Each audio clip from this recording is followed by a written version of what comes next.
In the vast cosmos, where the laws of physics seem unbreakable and the mysteries of the universe constantly challenge our understanding, there exists a phenomenon so strange and fascinating that its very existence tests the limits of what we believe possible.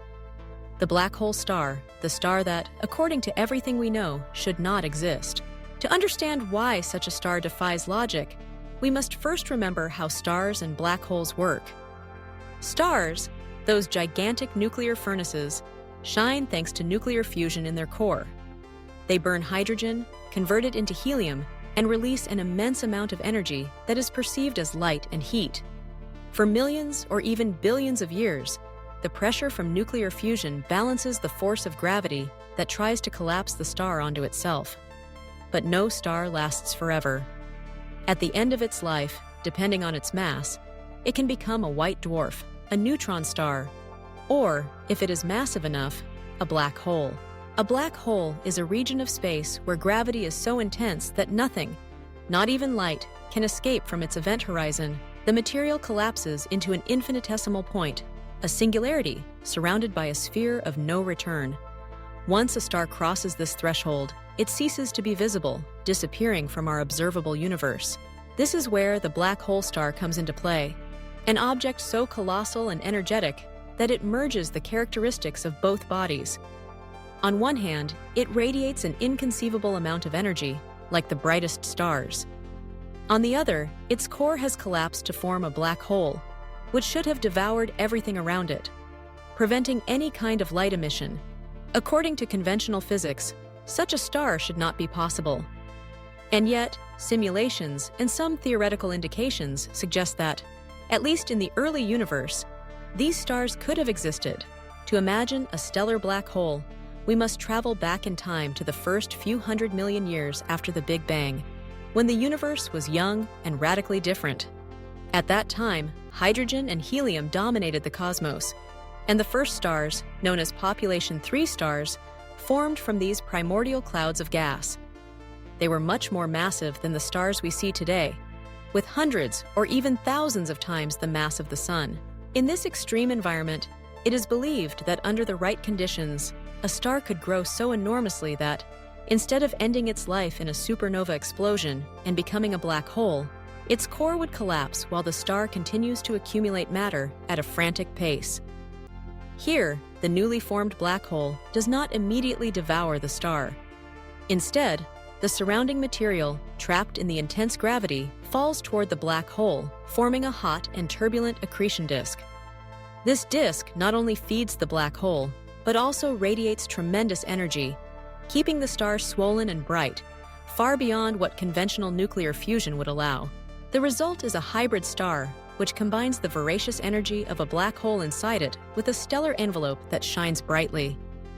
This structure can remain stable for millions of years, until the black hole grows enough and finally consumes all the surrounding material, ending the star's life in a spectacular way. The process that gives rise to a black hole star is so exotic and rare that until recently, it was thought to be impossible.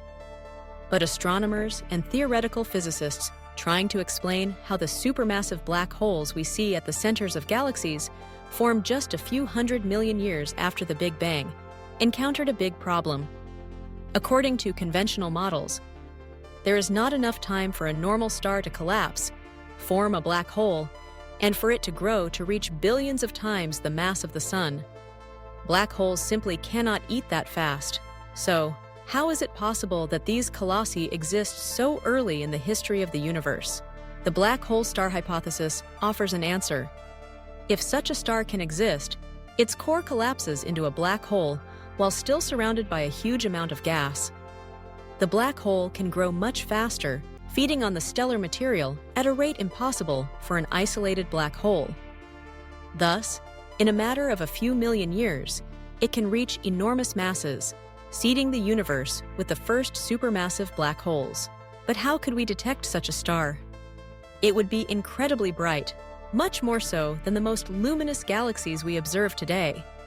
It would emit intense radiation in the ultraviolet and infrared, and its spectral signature would have unique features such as absorption and emission lines that would reveal the presence of material falling at extreme speeds toward the dark core.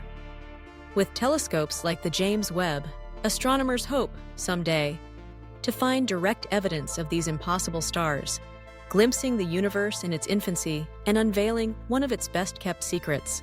The idea of a star black hole forces us to rethink what we know about the life and death of stars, the growth of black holes, and the evolution of galaxies. It reminds us that the universe is much stranger than we can imagine, full of wonders that defy our intuition. Perhaps, in some remote corner of the sky, the light from one of these stars is traveling toward us at this very moment, carrying with it the testimony of an era when the rules were different and everything seemed possible. Thus, the black hole star remains a symbol of the cosmic mysteries yet to be solved, a frontier beyond the known where physics and imagination meet.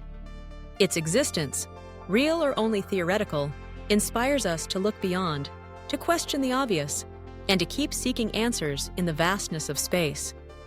Because in the universe, the impossible sometimes is just waiting to be discovered.